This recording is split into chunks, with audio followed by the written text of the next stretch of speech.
روچی کپته و ما یه دیره حیالی گوشان که برادرم یه گپ و گالی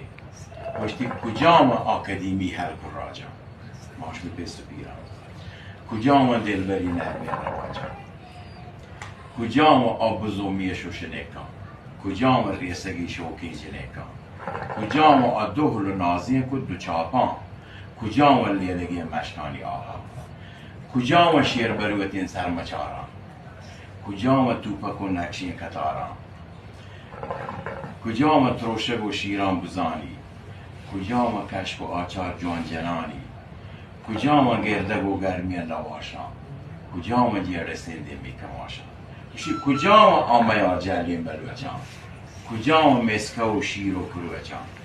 کجام برنه و دورگوانز گرکی کجام تیلگ و رویدان پورکی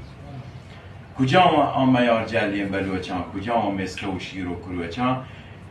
کجام مهری و لیره روکی کجام زنجنی مردان گنوکی ربطن به تو شیری مزار پش کبتگن یه یادگار یا بویتگن دوزدولگویر یا بویتگن کل بیشمار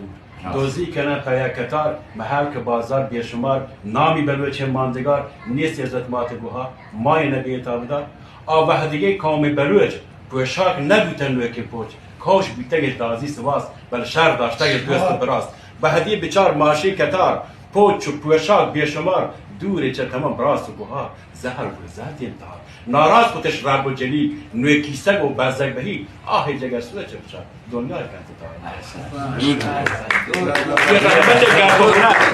یه رحمت گپ هنر نیستی دیگر بر کاغذی گپ نوشت جاه و اندر بهشت احسن